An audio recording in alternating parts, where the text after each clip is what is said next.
Assalamualaikum warahmatullahi wabarakatuh. Kami kelompok KKN Desa Joro ingin mempresentasikan laporan studi kelayakan bisnis tentang sirup belimbing ulu. Adapun anggota kelompok kami, yang pertama Erma Rahmawati, yang kedua Nunung Anggraini, yang ketiga Kurnia Ramdan, yang keempat Muhammad Sahidin. Latar belakang usaha di abad 21 ini, di mana setiap orang dituntut untuk memiliki keahlian, keterampilan, dan juga kreativitas sebagai nilai jual lebih pada dirinya. Untuk mendapat pekerjaan yang menjanjikan sesuai dengan ilmu dan bidang masing-masing. Apalagi sekarang ini dunia bisnis sekarang sudah menggunakan alat-alat teknologi dan teknologi informasi untuk memudahkan akses dan juga operasi lainnya. Aspek-aspek usaha. Yang pertama, aspek pasar. Untuk memasarkan produk kami, maka telah ditentukan tujuan pasar mana yang akan kami masuki. Dalam hal ini ada dua bentuk pasar, yaitu pasar produsen, yang dipilih pasar pesaing sempurna karena usaha sirup belimbing ulu ini dapat dijalankan oleh berbagai pihak selagi mereka mampu. Pasar konsumen, yang dipilih adalah pasar konsumen dan pasar reseller karena produk kami ini untuk digunakan pribadi juga dibeli untuk dijual kembali. 2. Segmentasi target dan posisi di pasar. A. Segmentasi berdasarkan wilayah pemasaran, sikap dan kemampuan konsumen yang akan menjadi segmen pemasaran produk ini adalah masyarakat yang ada di Sumbawa. B. Target setelah menentukan segmentasi pasar, maka yang akan dijadikan target pemasaran produk ini adalah pria dan wanita yang khususnya tinggal di kota Sumbawa dengan kisaran usia antara 15 sampai 65 tahun. C. Posisi berdasarkan keunggulan yang dimiliki produk ini seperti bahan baku yang berkualitas baik, desainnya yang unik, manfaatnya yang sangat bagus, dan hampir semua kalangan usia bisa menggunakannya. Baik, selanjutnya analisis persaingan. Ini dilakukan dengan analisis SWOT, yaitu yang pertama strength, memiliki tim yang berkualitas tinggi, penuh inovasi dan terampil. Selanjutnya, lokasi berada pada tempat yang strategis. Selanjutnya, produk yang mempunyai banyak manfaat. Yang kedua, weakness, produk baru. Yang ketiga, opportunity, potensi yang cukup besar karena masyarakat Sumbawa sangat menyukai bahan produk ini karena produk ini didesain dengan selera masyarakat. Yang keempat, threat, krisis ekonomi menurun daya beli masyarakat, munculnya persaingan kualitas yang lebih baik sesuai dengan keinginan pasar. Aspek hukum, untuk menjalankan usaha ini kami meminta izin kepada kepala desa, dusun, RT dan RW. Di desa Jorok hal ini dimaksudkan agar produk sirup belimbing ulu yang dijalankan oleh Ibu PKK memiliki nilai kekuatan hukum sebagai suatu badan usaha.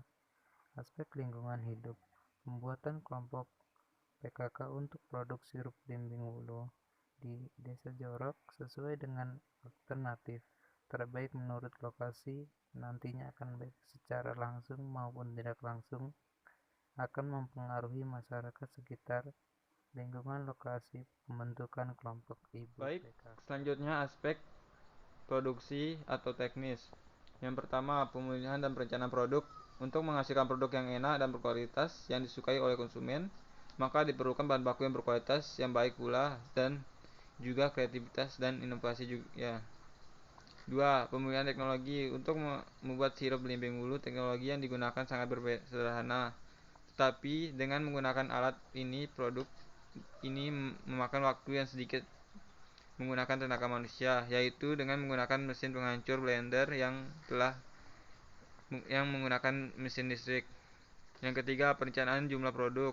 Dengan pemilihan teknologi yang canggih di atas, yaitu menggunakan mesin penghancur blender dengan tenaga listrik, maka kapasitas produksi dapat dihasilkan 2 kali lebih lipat daripada cara manual. Yang selanjutnya ada aspek sumber daya manusia. Yang pertama, perencanaan sumber daya manusia. Perencanaan yang kami tetapkan adalah perencanaan top-down, di mana penentuan kualitas dan kuantitas sumber daya manusia yang direktur telah sesuai dengan rencana yang menyeluruh dari perusahaan, baik untuk jangka pendek, jangka menengah, dan jangka panjang. Yang dua, kompensasi. Pemberian kompensasi akan diberikan kepada setiap karyawan yang mengalami peningkatan penjualan pada waktu ke waktu tertentu, dan besarnya kompensasi adalah sebesar 5% dari laba yang diperoleh. Yang ketiga, keselamatan kerja. Program keselamatan kerja sangat penting agar setiap karyawan dapat bekerja secara efektif dan efisien. Selain itu, dapat meningkatkan produktivitas. Assalamualaikum warahmatullahi wabarakatuh. Di sini saya akan melanjutkan penjelasan dari teman saya, yaitu tentang aspek keuangan dari OPOP kami. Di sini kami menghitung harga jual dan keuntungan dari OPOP kami, itu sirip lemong hulu. Adapun bahan-bahan utama yang diperlukan dalam pembuatan sirip belimbing hulu, yang pertama itu belimbing hulu, yang kedua itu air, yang ketiga itu gula putih.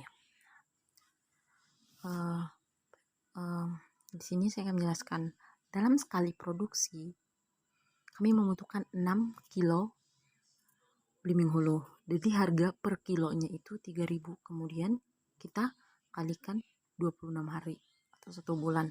Nah, penjelasan di sini, penjelasan yang lainnya juga sama. Berapa yang dibutuhkan berapa jumlah yang dibutuhkan 1 hari dikali harganya, terus kemudian dikali 26 hari. Nah, hasil total dari kebutuhan yang kami perlukan per hari kami jumlahkan. Jadi total biaya per bulannya itu 3.603. Jadi pengeluaran yang kami keluarkan per bulannya itu 3.603. Nah, kemudian saya akan menjelaskan tentang harga pokok, cara kami menghitung harga pokok dari sirup belimbing hulu per botolnya. Total biaya produksi per bulan dibagi jumlah produksi. Nah, jumlah produksi ini 780 ini dari mana?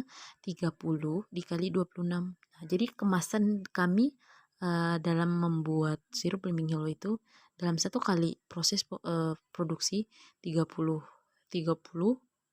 botol. Nah, hasilnya itu 4.619.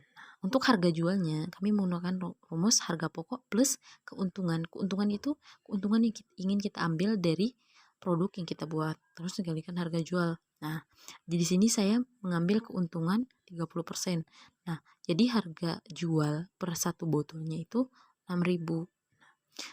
Pendapatan kotor per bulan dari produk ini yaitu jumlah produksi per bulan dikali harga per kemasan. Nah, produksi per bulannya 780 dikali harga per kemasannya itu 6.000. Jadi pendapatan kotor per bulannya itu 4.680. Nah, terus keuntungan kotor per bulan. Keuntungan kotor per bulan dari sirip belimbing hulu yang pertama, total pendapatan kotor kurangi total biaya produksi. Nah, 4 juta ini dikurangi 3 juta, hasilnya 1.077. Jadi keuntungan kotor ini jadi keuntungan kotor per bulan dari produk belimbing hulu ini yaitu 1.077.